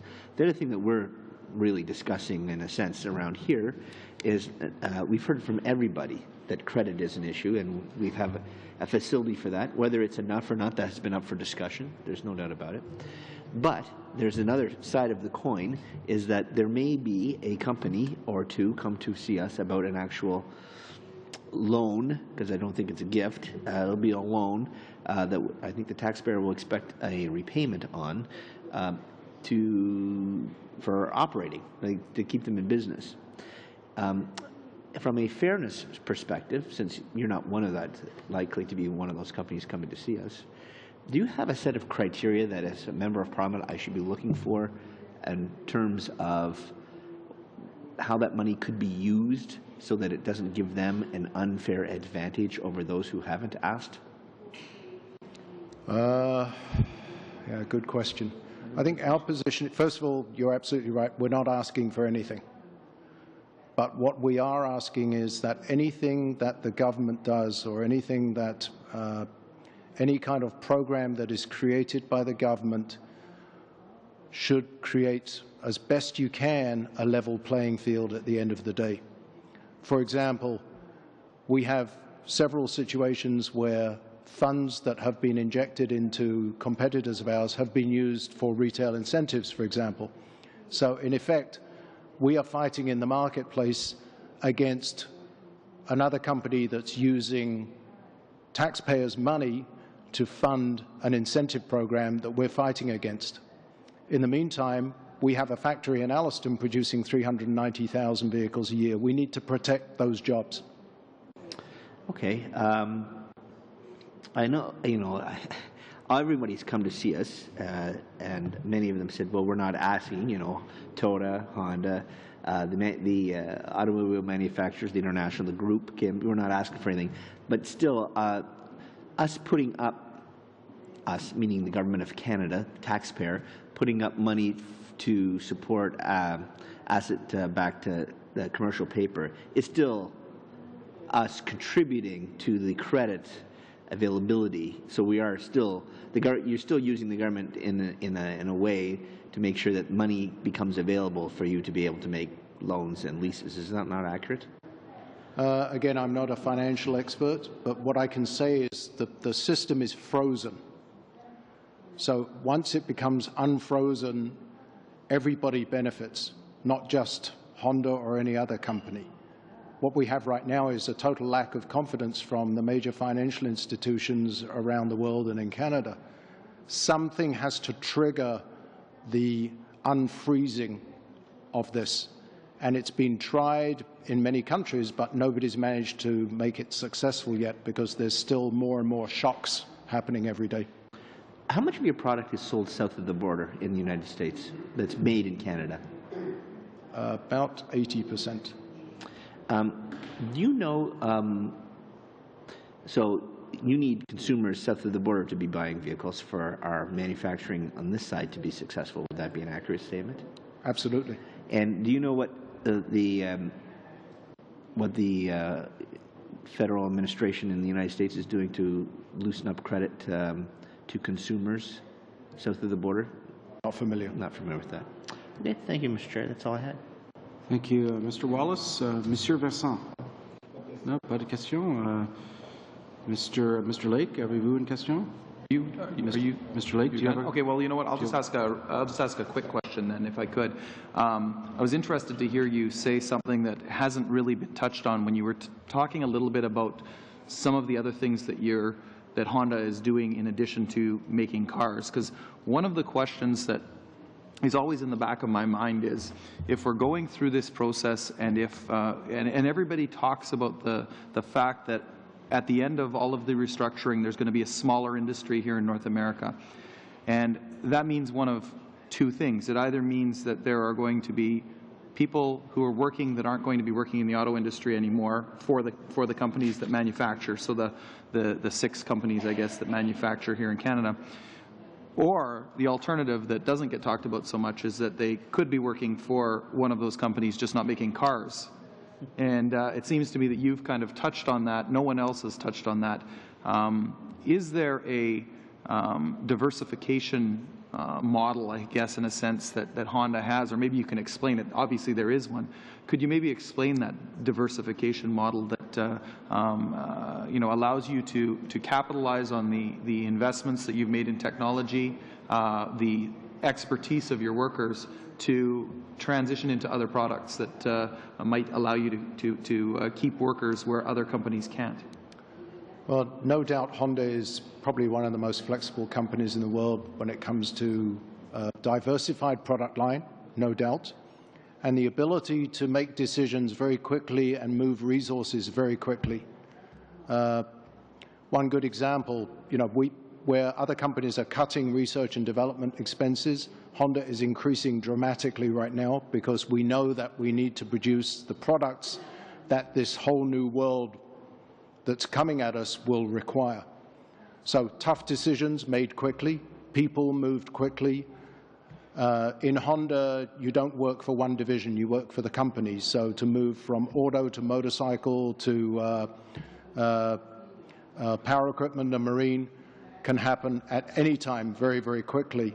I myself have had that experience in 35 years with Honda. I've worked in every product line and every division in the company.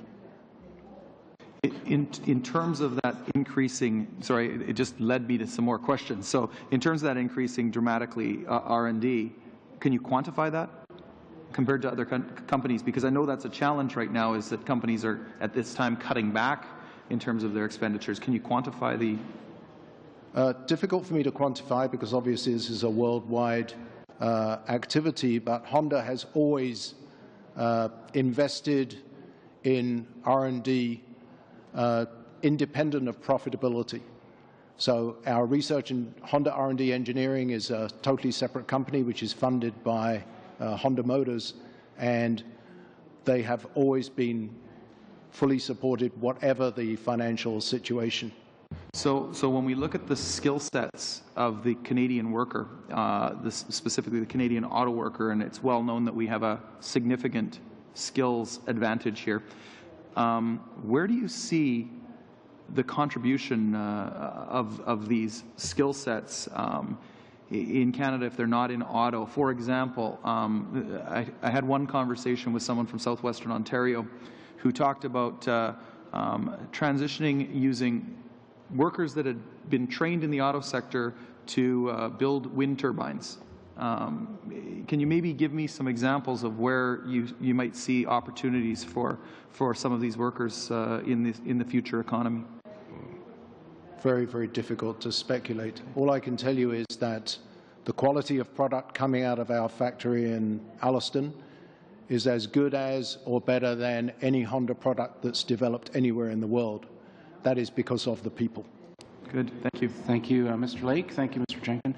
One last question from Mr. Massey. Thank you. And I would want to be remiss by not asking the question I've been asking everybody with regards to the banking charges for loans. It is important to get on the record for me anyways. The fact that the banks have got interest rate loans right now at anywhere between, this one right here is from a domestic bank here, from 8% to 14% for good credit applicants. Do you believe that this is hurting the market right now as well? And I know as well some of the other loans that even I've heard about from my local constituency go up to 30% into the car industry. Is this something that really needs to be fixed?